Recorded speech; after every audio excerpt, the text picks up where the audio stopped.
Well, hello everyone. We got Justin over here, and then I'm Matt Enderley, as you guys can probably read.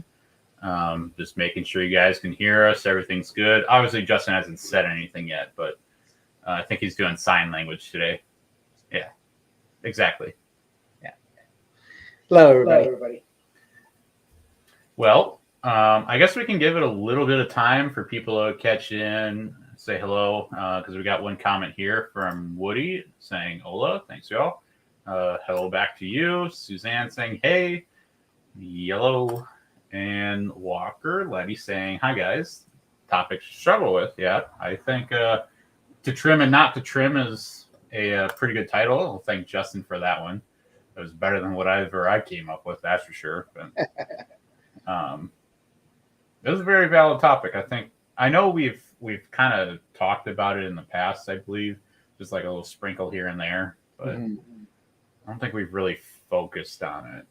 So Yeah, as far as over the years, I know the debate is, do you have your machine trim everything that you are going to want trimmed in the end product, which, in turn slows down your machine more time in production as far as on machine time, or do you manually trim? I have a mixture of both when it comes to my customers. Some of my customers want me to trim everything that a jump between other customers are saying only when there's a major gap between two elements. Let's see if I can get it out.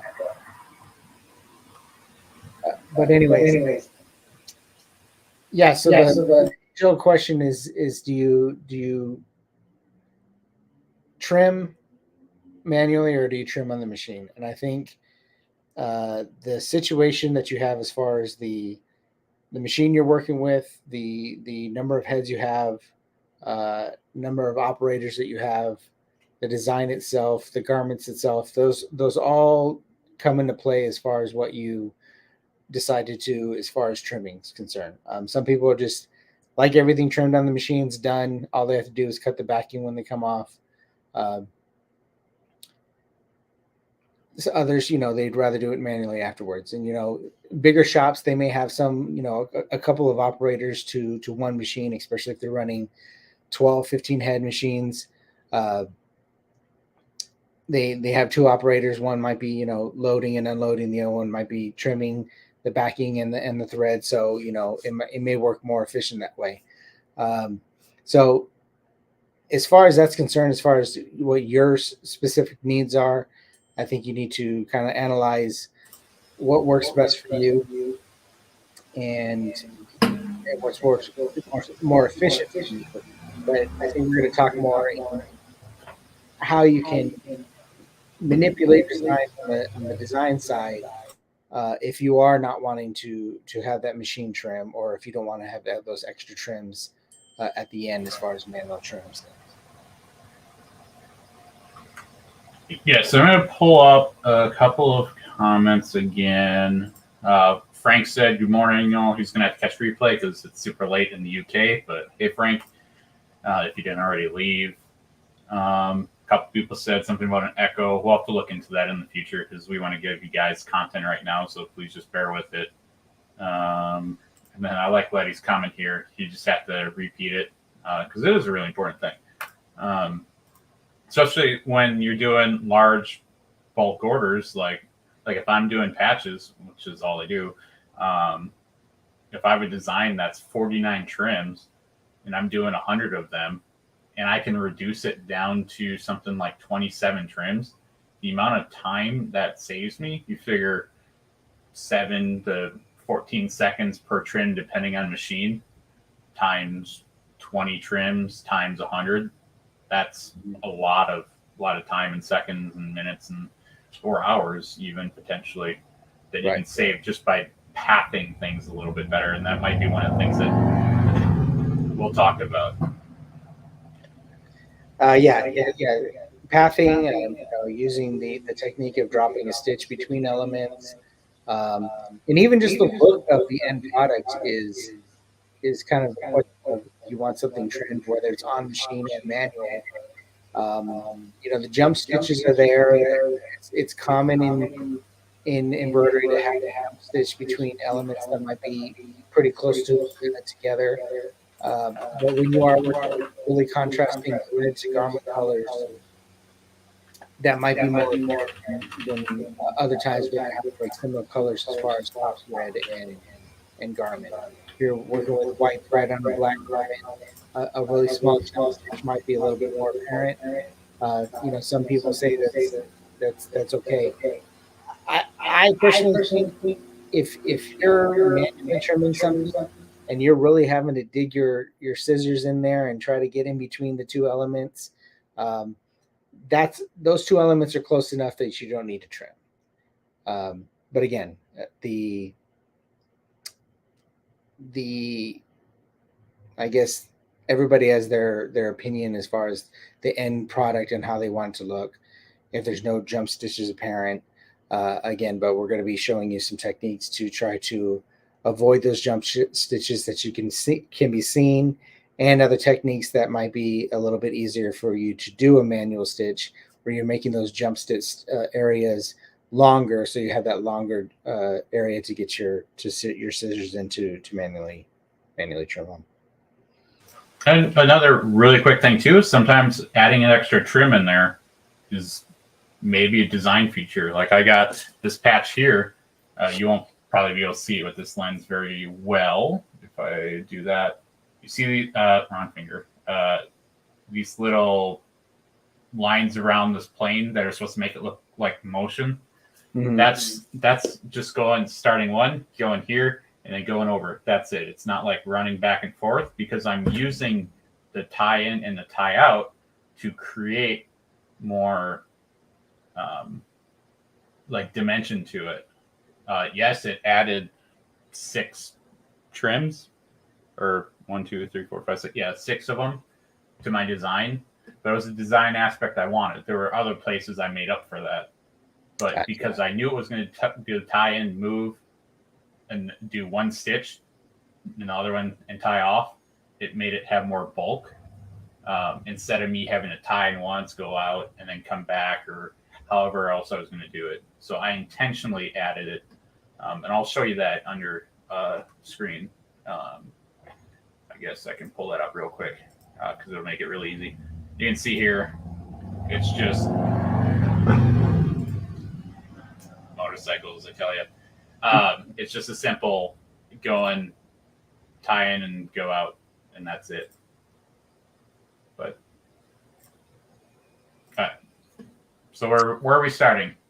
I guess maybe break down that design that you had pulled up, and kind of looking at a design and assessing how you can save on trims, and kind of going through a design. This is especially like if people don't do their own digitizing, where they're not controlling it themselves, or if you have an old design that you pull up and say, like, hey, let me see where I can cut corners on production time. This is something where you can kind of run through a design and see where you can save areas and eliminate some trims.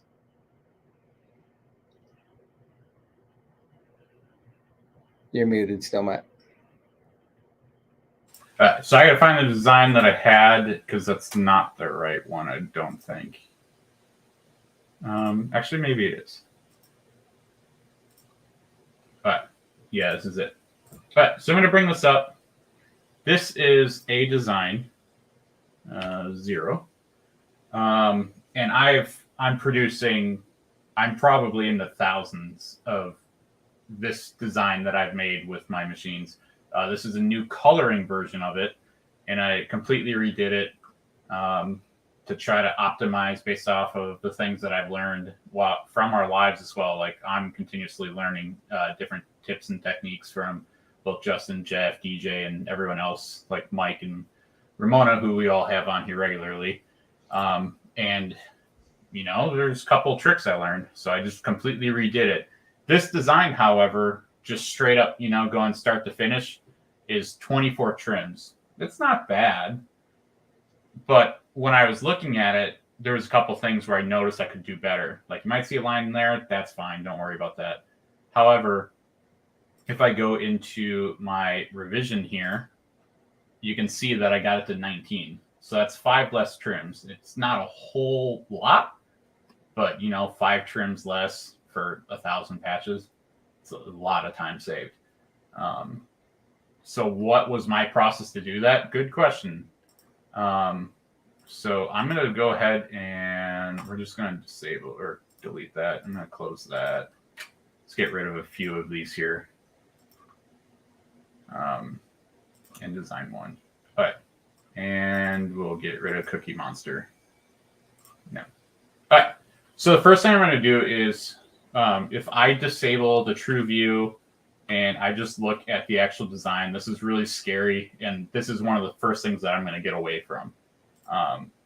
So what exactly is a trim? It's usually between an object or a different color. Like there will be a trim between a color automatically. Most machines will automatically add a trim, even if you specify in software not to include it. Just making sure you can see my cursor and everything. So what I'm going to do is I'm going to run it as the machine would. So I'm not going to go through the true view and play it. All I'm going to do is I'm just going to select all the colors. And in Willcom, I usually hit G because once I copied them, because then it's going to hide that color. So now when I look at it and I bring true view back in, now I pulled out all the brown elements. I'm going to create a new design, paste them in. Right now, my screen does something really weird, how I have to recalibrate it every single time. I don't know what's going on. It's a later Enderly problem. But here you go. This design that I'm looking at right now should only have one color trim based off of what I see. So that's what I'll do. I'll go through and I'll see, yes, there's only one color trim, which it says on the right. So I'm happy with this shape. So I'll cut it out and I'll create a new design. So now I have, let me go ahead and I'll bring this right here. So I have 3 designs open for one design. The one I'm pulling the original shape from, the one I'm checking it, and then my final version. It's a lot of work now, but the amount of time that it'll save me in the future, it pays for it in exponential returns. So I got the brown taken care of. And I'm going to copy this one, get rid of that, and I'm going to paste that in here. Okay, so that's one. Pull that back out and put it in here. So now I got 2 because 1 + 1 is 2. Cool. Common Core. I'm going to do this, and I already know which one's my bad one. That's obviously only one. So I'm going to paste that in. Let's see. And just something to remark there on those first 2 layers that he pulled out. There's no extra trims in there because you can see when Matt digitized them. There is travel space between the separate fill elements. So this very well could be digitized where every portion of the fill was done individually and moved on to the next thing. But he did use travel stitches that he knows that are going to be hidden by the top stitches.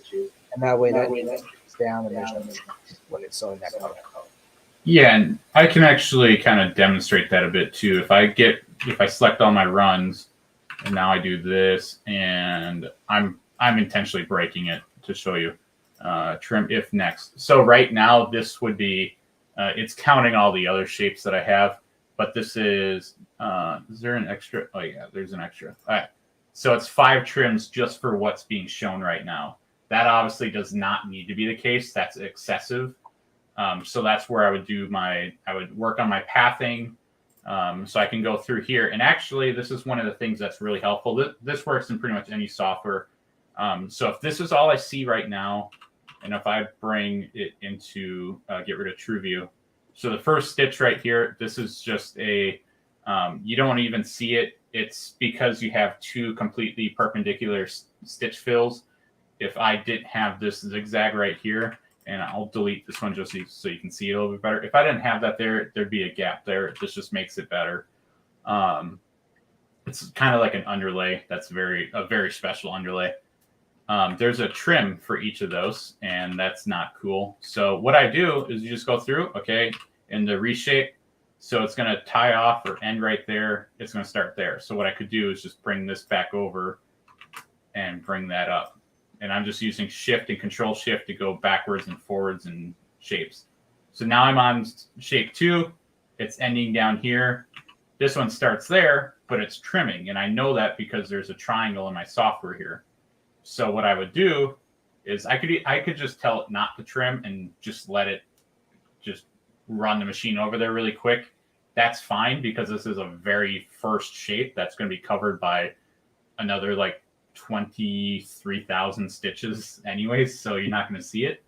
But if you need to specify it to go around something in the future, that's called pathing. It's a very critical thing to know. So let's say I cannot go in this area here because there's already stitch there. What I could do is I can use my run stitch tool and I could bring it around like this, just something basic stitch. And so I'm going to start it, not that, drag the green over there. And then I'm going to run it over here. So now what I'm going to do is I'm going to select this shape. I'm going to select the line I just did, the next one, which is this, and I can resequence by selects. And you'll see that these little triangles are going to go away.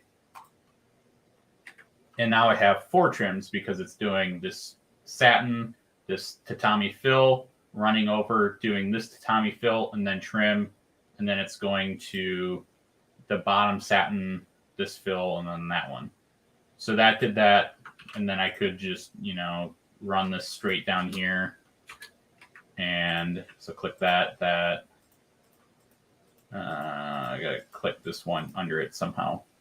So that one. Now I'll be down to 2. So it ties in here, runs through, does all that. It's tying off at the end of this shape, or did I do that backwards? But yeah, so that's basically how you do pathing. It's just look at it. That's why I say I like to break it out into separate design files in the way that I have it here. I have my main one that I completely digitized. It's not optimized. Pull each individual color in and look at it and optimize it by color. Then once that's good, then bring it back into a third one, which is my final one. That's why I do it that way. Yeah. Hopefully that makes sense. Yeah. So the first rule as far as avoiding trims is to use travel stitches between elements, and typically the travel stitches are going to be utilized underneath areas that you know are going to be stitched over that, so it's going to hide the travel stitches. And another thing you can do too, I should probably bring it back up. If you're doing travel stitches, it doesn't need to be the default stitch length. You can do more. Right. If you're going like really far, like if I'm doing like a motorcycle jacket back, and actually that was the design. I'll try to pull it up. I have a picture in Discord I'll pull up. But I'm going like 11 inches away. If I did a 2.5 millimeter stitch run for 11 inches, that's like what, 100 something stitches or something. It's around there. Just take my word for it. I got a PhD in embroidery stitch estimation. But I don't need it to be that. I know that most machines, 12 is a pretty dangerous area, so I might just hit it with 8 to 10. It's like this stitch right here that I have selected. If I put it to 10, what I can actually do is turn on this. So now you can see I'm going to undo it. So I went from 1, 2, 3, 4, 5, 6, 7, 8 stitches. And then if I do 10, I went 1, 2, 3, 4, 5 stitches to get somewhere. So I just got rid of, 60% of my stitches right there, just by that one simple trick that embroidery shops will hate. So just kidding. It's an internet ad joke. Everyone loves it. All right, so there's that. Do we got anything else you want to mention before I continue on with this? Yeah, go ahead. Okay, so I pulled in this shape right here. So this one says 0 trims. That's just because my last object is a function. So that one's good. So I can pull that in. And then let's see. So hide that. That's already hidden. But so that's good as well. Easy peasy. Hide that. And at some point, I can worry about like, oh, maybe moving this color around will reduce the trim as well. Usually I do that after I get the final version because I've already significantly reduced the amount of trims. So like this design right here has 3 trims in it. Oh, no, that's not what I wanted to do. Okay, now I got to undo this. Okay, we'll run with that. So like for this one, I'm going to go through and I have 3 trims in here I don't want. So I'm just going to select the first object, go into edit mode, and I'm just going to tab through until I get to one of the trims. I know there's a way that I could go and just stop at the next trim, but that's a little more software specific and I don't remember how to do it. So we're just going to pretend and go the long way. So let's see. All right, so we're going to look at this trim right here. So this gap right here, realistically, I can jump that and I can be fine without having to even worry about trimming that. And realistically, I have a patch up there, but it's too far away for me to grab. So I'm just going to go ahead and select, let's say it does this shape first. Okay. It does this run stitch to get from here up to here.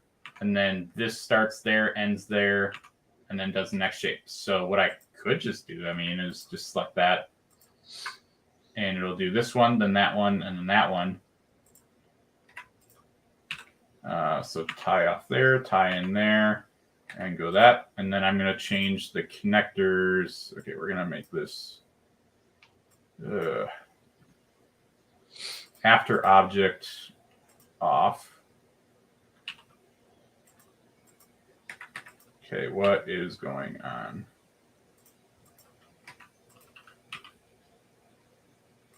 There we go. Something's funky.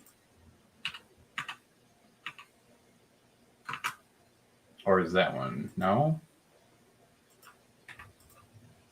Of course it's not going to work now. I know that's exactly what I did.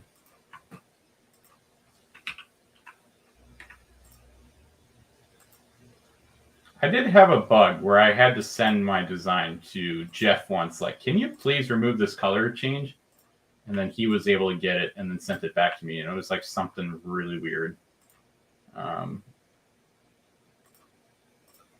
Is that adding a color change? Nope, there's not. Let's just for that, we'll do that. Yeah, that's something.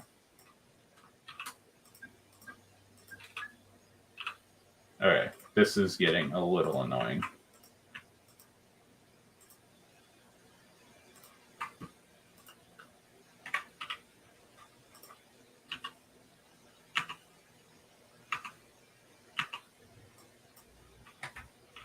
But, well, that's a bad example for some reason. I don't know what's happening there. But I can tell you that I did fix it. Because if I go into this shape here, you can see that there's only one trim. Wow, voila. With the power of editing, you can see that I 100% did fix it that way. I guess I did it backwards, but either way. So I ran from down here up into that one, then jumped into that shape, and that went. I don't know what happened there. Some glitch.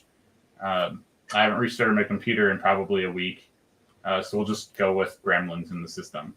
But there was another one that was right here, and basically I just changed how you can see right there. Actually, I just go from one eyebrow to the other. That's it.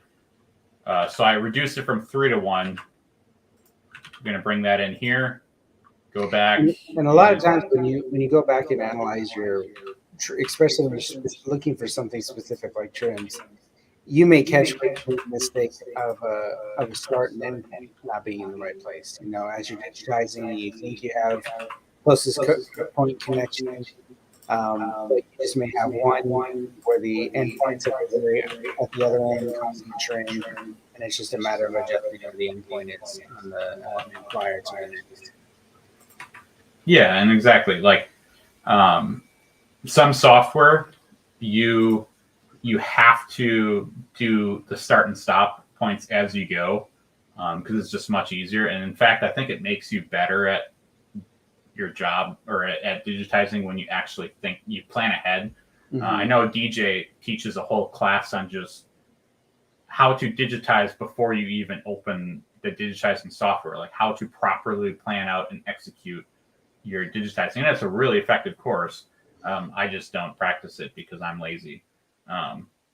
But then I find out if I think ahead, like if I use Tajima's Pulse, like my designs come out significantly better in it because I have to plan exactly how am I going to do this next step. Where do I want my stitches to end up? And it's, I don't know if I know the stitch engine is different, but I just feel like they just come out so much better. Mm-hmm. But the software is just training wheels. So I can do this in any software. It's just, it takes more time. And the way I'm doing this right now, you 100% can do it in any software. Some software doesn't show you these little triangles or an X or whatever for a trim. So doing it in these designs, like it'll tell you that there's so many trims in this design. And that's really all I'm doing instead of counting all of these, because I don't do that. I just look at over here real quick on the right, which you can't see.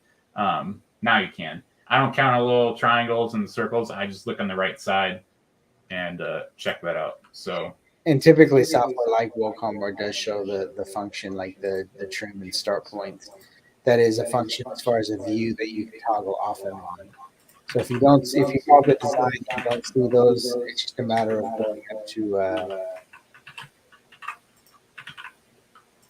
view, I think, and then you can toggle view or show function.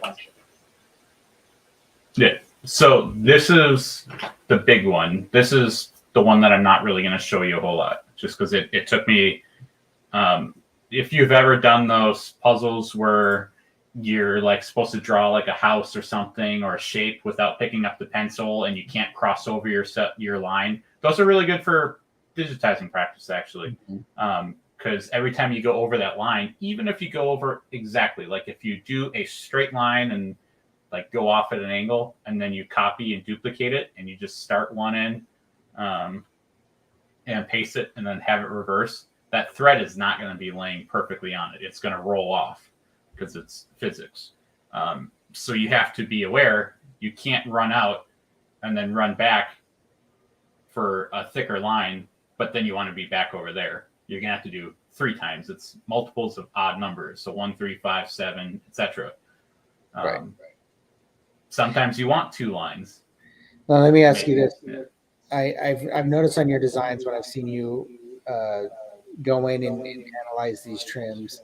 Of course, first best case scenario, you're hiding any trims with travel stitches or other techniques to travel to the next object without having to either auto or manually trim.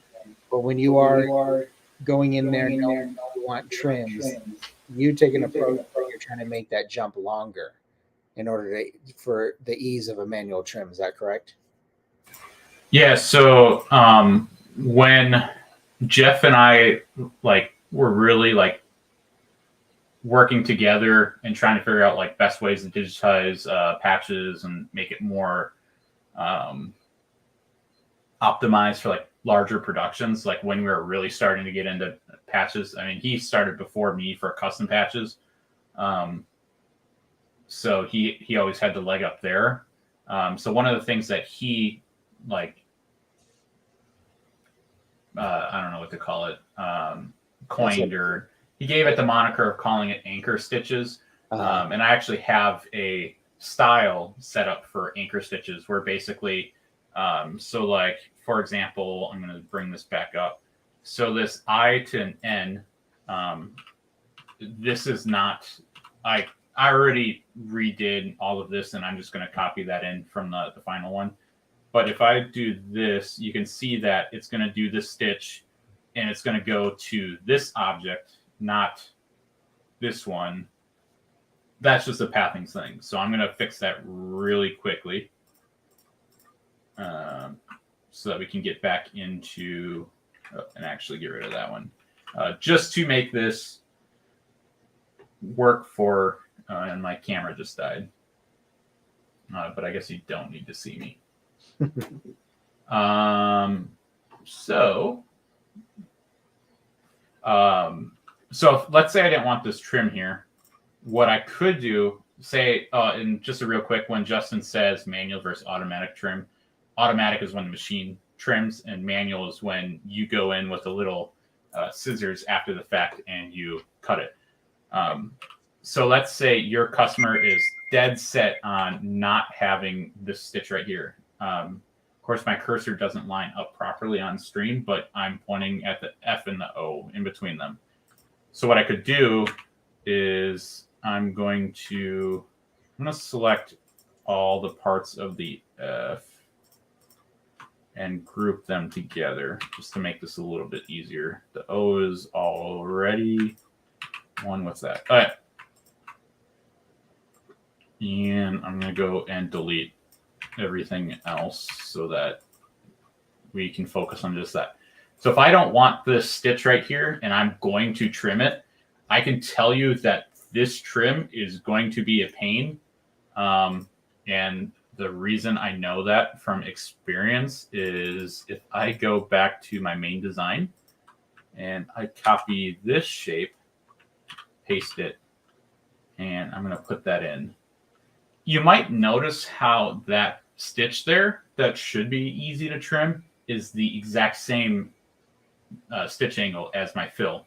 That means I can't just slip my squeezers under it and snip it. I have to like dig and make sure I cut only that black one. So what you do is what Jeff called an anchor stitch. You can do this in software with a function, but we're just going to look at the anchor stitch. So I'm just doing the digitize run. I'm going to go at the base of the F, and I'm going to go as aggressive against the angle as I can, and I'm going to go further out, and I'm going to pop back to the O, and I'm going to do the stitch. Now, the key thing is you got to change it from this 2.5 or whatever your default is to something very close to your machine's jump trim setting. Most of them are just slightly over 12. So what I do is I think I even have a jump stitch right here. So it's going to put it to 10 millimeter. So you'll, don't do that. I'm going to delete this and this so that you can see. So along the screen line, there is a jump there. Apparently there's 2 extra ones, which is, but it's going from there to there to there. I think this is from some other shape. Nope, that's right.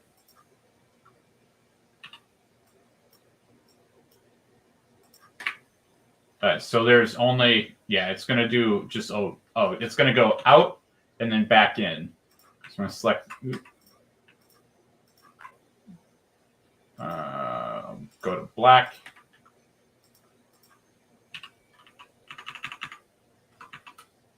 It's going to, I got to get rid of this guy. There we go. All right, so now it's fixed. And I'm going to delete this other color real quick. So now what I have is this segment that jumps out to the right is really easy to get. My camera died again. We're just going to go ahead and switch to my other camera because I need to plug in my camera so that it doesn't keep dying. But this scissors or squeezers, because it's a scissors and a tweezers combined, I can just slip that against the grain or the stitch angle, and it's just really easy to cut it. So hopefully that makes sense. If it doesn't, please say something. I know I got a little muddied with that object that was in there. Yeah. So whether you use the anchor stitch technique, that it's kind of really extreme, where it's giving you a really large area for you to put your scissors in. Just make sure that the jump stitch is at the same angle of any stitches that are underneath. Because when you try to go manually get your tips of your scissors in there, there's a good chance that you're going to grab a couple stitches of that fill and trim that fill accidentally. Yeah, and I can move it at an angle like this. I could do it. So the nice thing about it is I could do it just like this if I wanted, because I already stitched F. It's just going to have a long one over, and then I can just cut it right here, or I guess I got to move the cursor to where you can see it. I can cut it anywhere by the O, and then you just stick it under the other part, and you pull it up. It'll undo this one on the corner here, that little vertice, and then it's 2 snips and it's done. Plus, in most cases, I can trim by hand faster than the machine can trim and restart.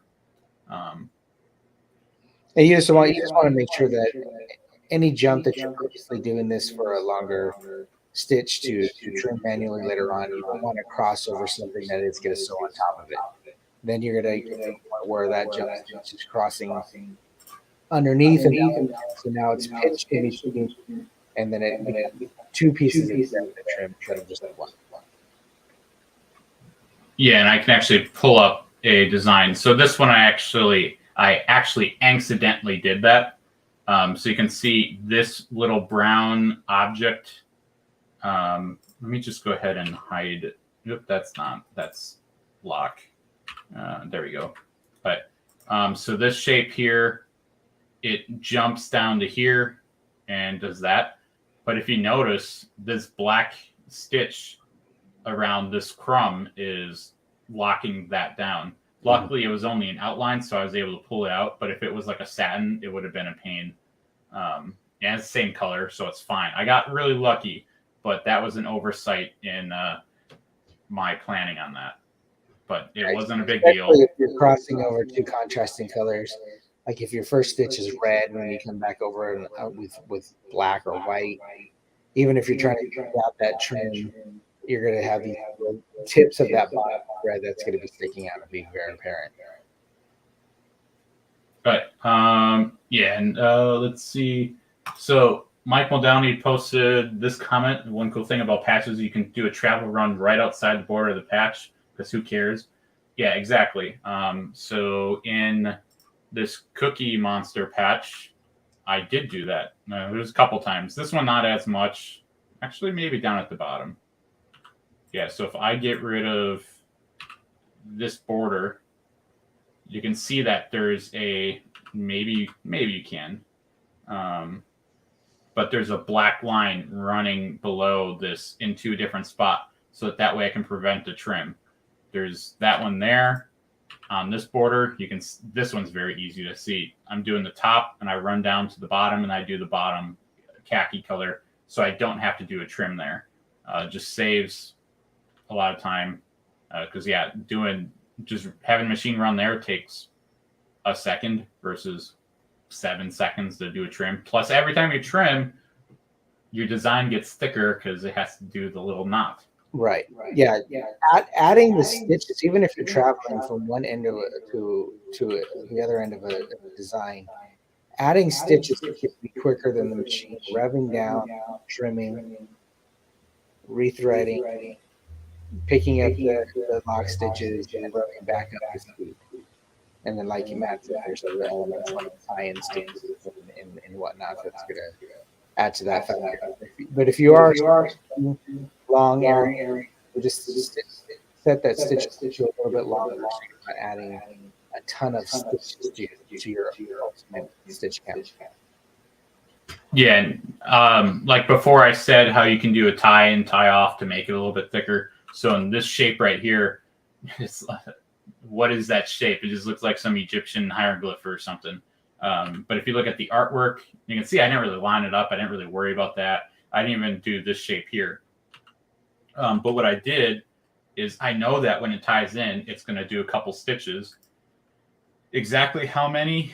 I tie in, it's going to do 2 stitches there. So I know it's going to make it a little bit thicker, and I just wanted a little object there. So I just do 1, 2, 3, 4 with the 2 tie-ins. So that's 6 stitches it puts in this super tiny, almost 1.5 by 1.5 millimeter area.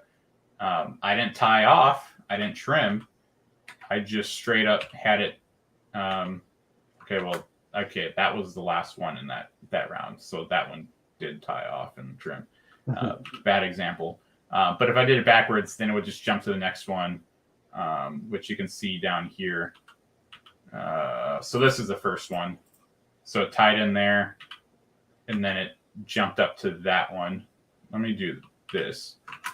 Tie in there, jumped up to that one, did this weird shape, ended there, and jumped up to that one that I pretended was the first one before and tied off. So it made it a little bit thicker, but that's exactly what I wanted. And then I just snipped it here, snipped it there, and there. And if while I was doing this, I was getting a little lazy. I didn't want to snip it twice. So what I do is I just snip it in the middle of it just once, and then I hit it with a heat gun. And it'll shrink it in, and then it also kind of locks it on the top because it's polyester. It'll kind of melt a little bit, and then it kind of glues itself. So that's another kind of trick that you can do to, and even right there, I just reduced my trims in half by using a heat gun. Right. So I want to keep going. So I'm going to go ahead and close that design because I do not want to save it. So let's see. I was on this shape. No, that one. Okay, so this one. So I copied that over, and that was the last one. Okay, cool. So I already did all the text and everything, but let's see. So someone asked, I saw here. Muhammad asked, all black segments in the Eagles are only one color change. So on this one, this design, I have 12 color chains altogether. I'm going to go ahead and delete everything that is not. I guess I could just, do that. So I have 8 color changes in this Eagle alone. I'm going to reduce that. I'm not going to do it live because it took me a little bit of time, and I kind of repathed it or redid some of my shapes a little bit to get it a little bit better. But if I go into this one here, I'm going to create yet another design. And you can see that I actually kind of changed the order of my colors a little bit, because when I copied it from this one, this is what was left. This was my last color change. But then you can see that this is what I just copied out of the other one. And then I think I did the eyes or something. Yeah, because the eyes were below it. So I did the eyes, and then I finished with this, which if I paste this in, then you can see it's the rest of it. So where am I going with that? I will go back to this. So obviously I'm missing a couple things here, but it's still 12 trims. That's what it was before in this design. Or actually, I guess you can see that it's 12 trims. On this one, it's 9. It's 3 less trims, but again, 1,000 patches later, that's 3,000 less trims that my machine's made. It's a lot less wear on the knife too, then. And another thing you got to realize, it's not only the production speed on trims, the machine slowing down, but especially on small lettering. you're adding the tie-in and the tie-off on those small elements. So you might get a bulge here and there, depending on how it falls in the lettering, how bold the lettering is. So you may be saving in that jump stitch look at the end, but you're adding another in itself. You're wanting to trim every single letter. And again, it does boil down to likes and dislikes, how the end product looks when there is jumps. Some people want that super clean look and trim between every single letter. If you are going that route, I would suggest something like a technique like this where you're purposely doing the not doing the closest point connection, but you're doing the furthest point connection and making sure that all your jumps are going to not be underneath those top stitches, so it's an easier trim at the end, just so you're avoiding all those tie-in and tie-outs, and those little lock stitches and such small elements. But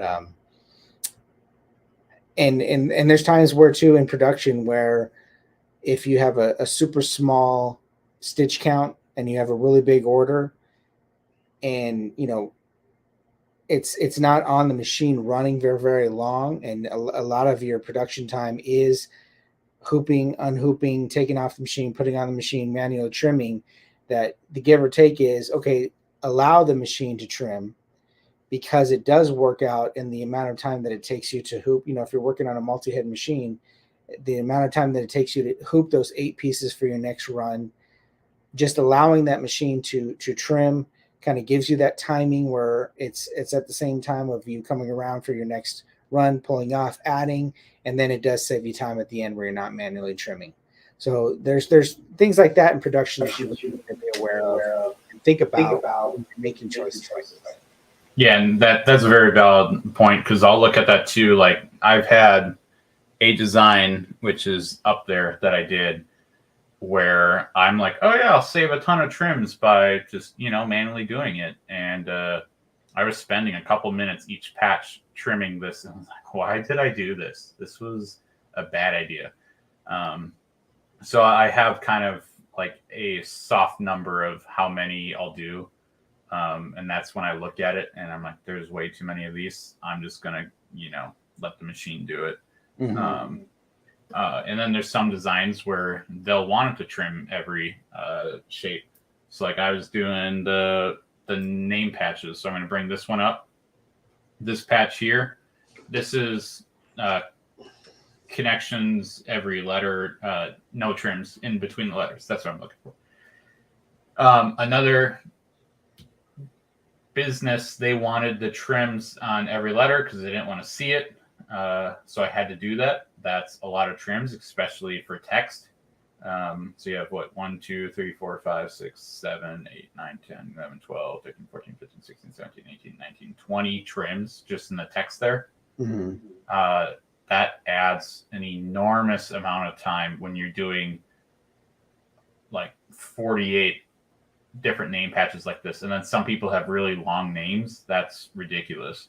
Right. But sometimes you have to do it, and you just have to do it. But like this one, like I said, it's closest join, and I think this isn't even done correctly because this is doing it center out, which is sequence, left to right, or it's just not showing this. That's really weird. Sequence. I don't know what's going on there.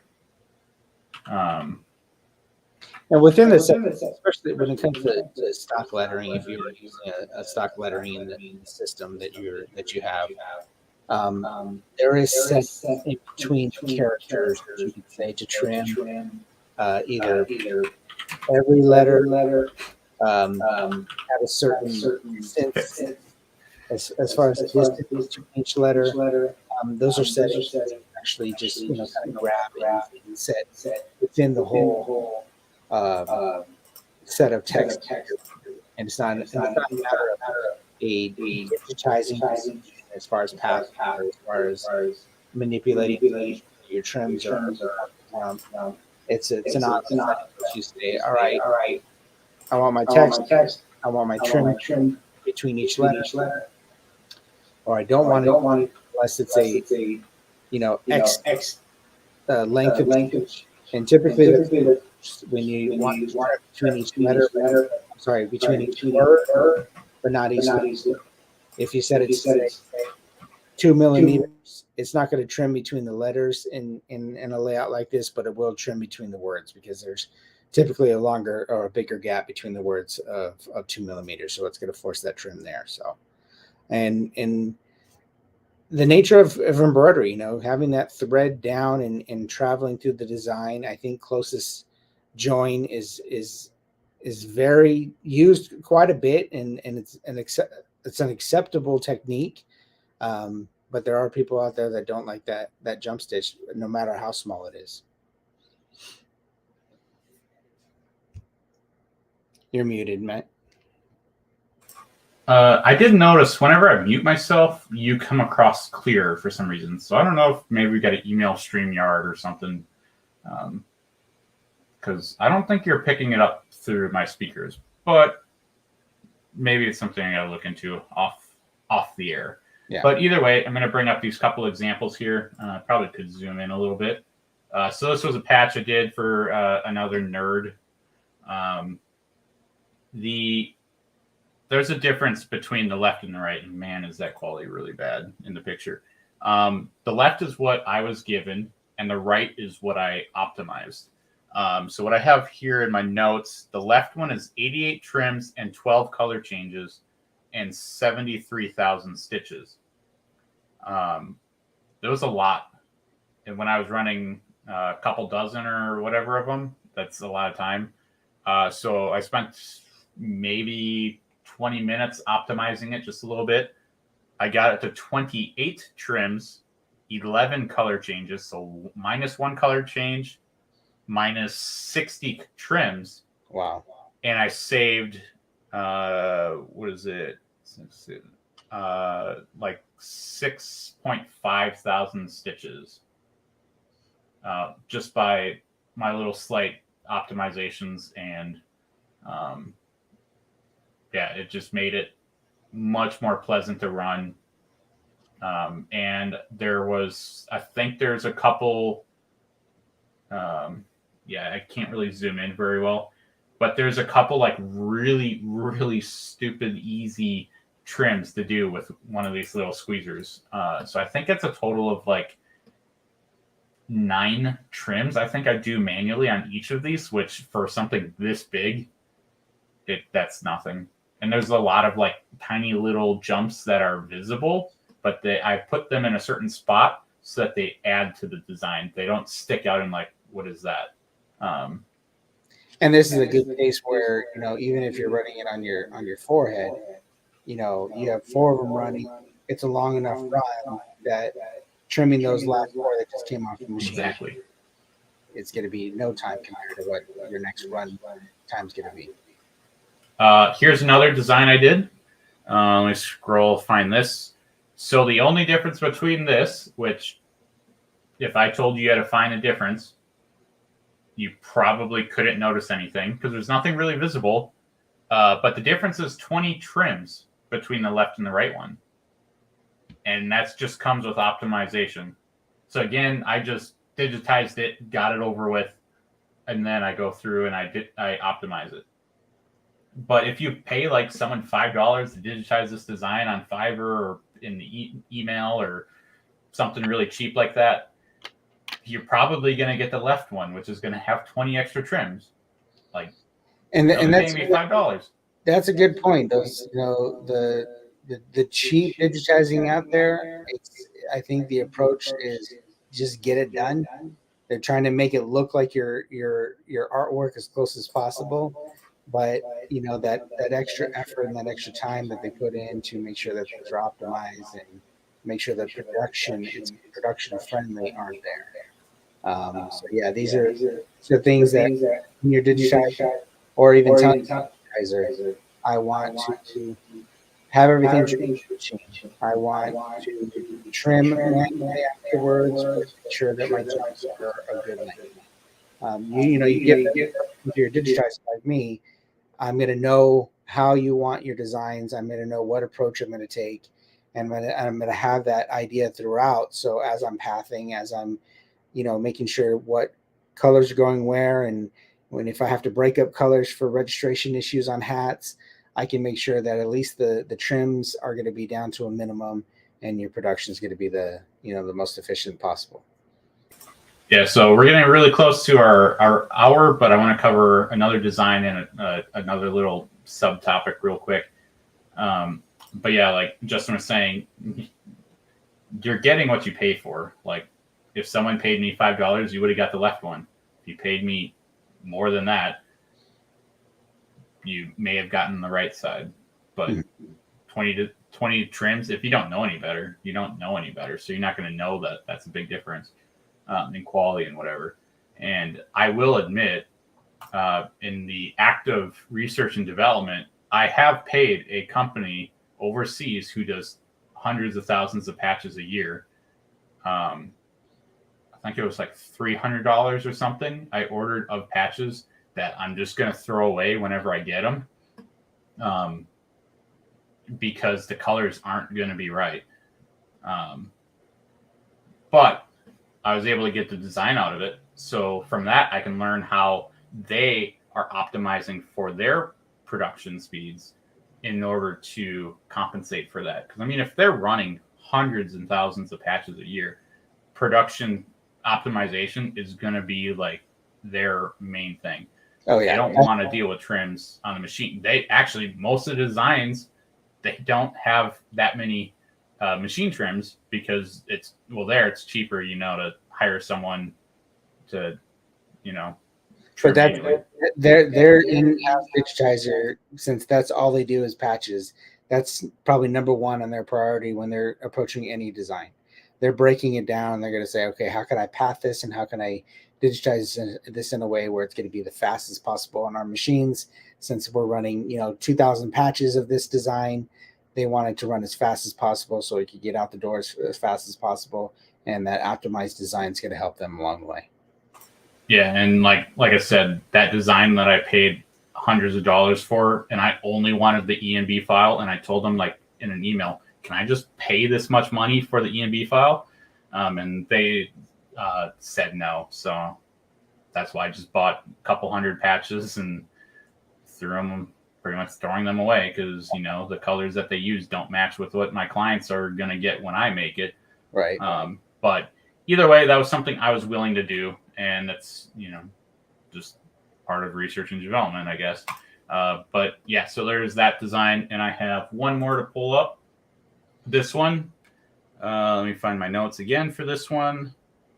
So again, this one I cut exactly in half. It was 44 trims on the left, 22 on the right. This one took a lot more time because I had to go in and repath the wings or the feathers a little bit, make it a little bit better. But and you can actually see in the text, I removed the trim between letters. So, like, there's a trim right here, and there's a trim there, and this one on the right, there's no trims at all. So it just goes, the D goes to the T. That's it. And I can easily trim that one. And I just trimmed it once in the middle, hit it with the heat gun, and then it locked it in. Then you have to worry about it unraveling.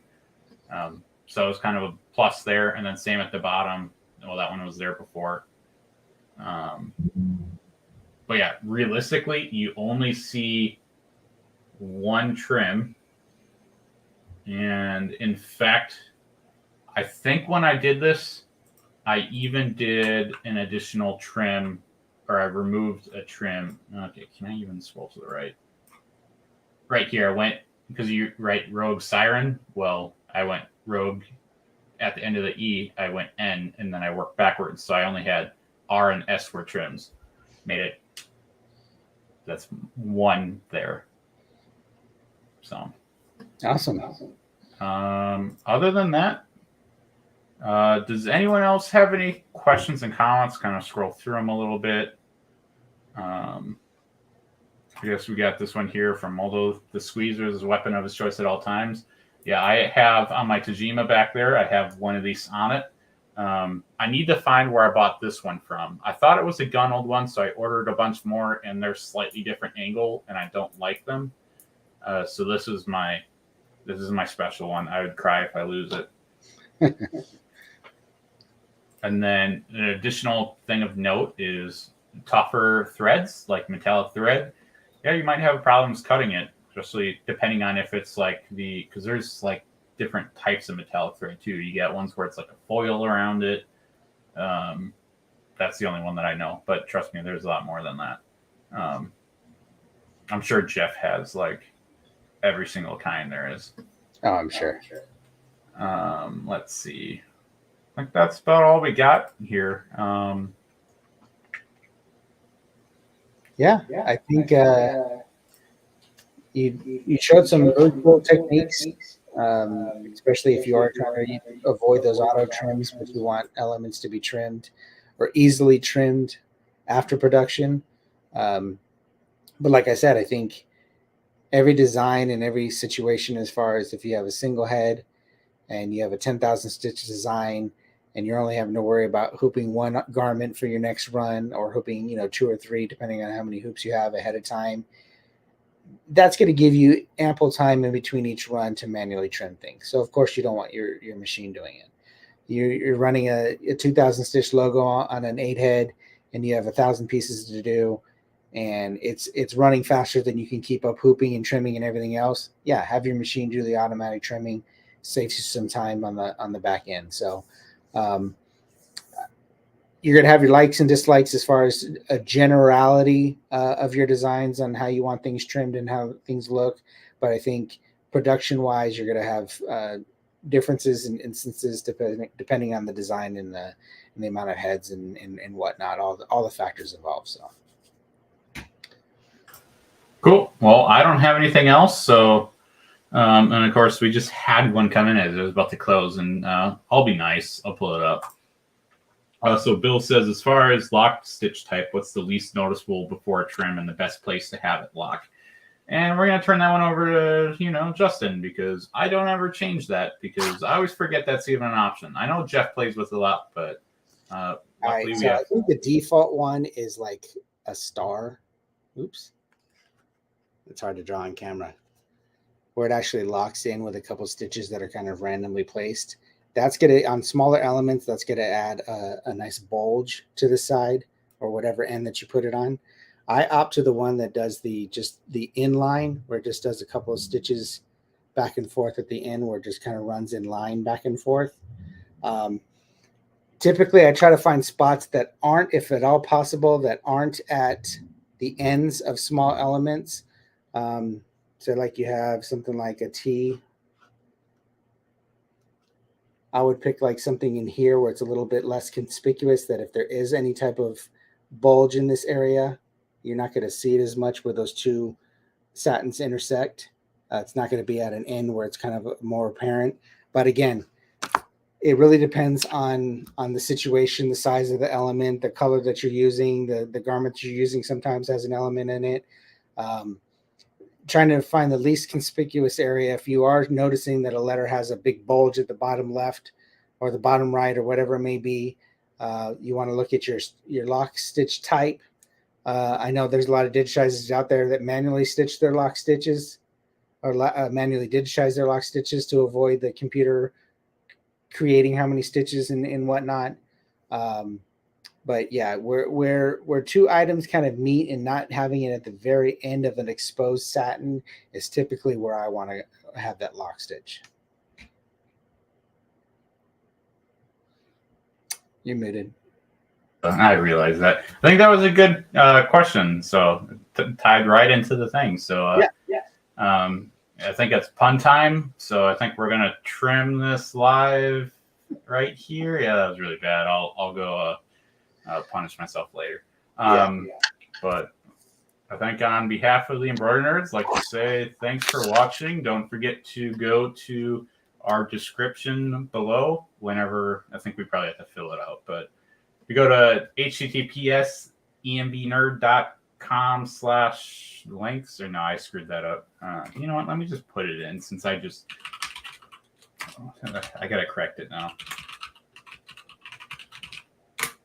Boom. Okay, it's posting right now. There you go. Just go to that link. You can see where else you can find us because we're on Discord. We're on YouTube, which hopefully that's where you're watching us from now because it's cooler. Facebook group, Facebook page. We're even on Reddit. We have a kit with all of our camera equipment, preferably, when it's actually has good batteries in it and stuff like that. So look to see you everywhere else and have a great night. Good night, everybody.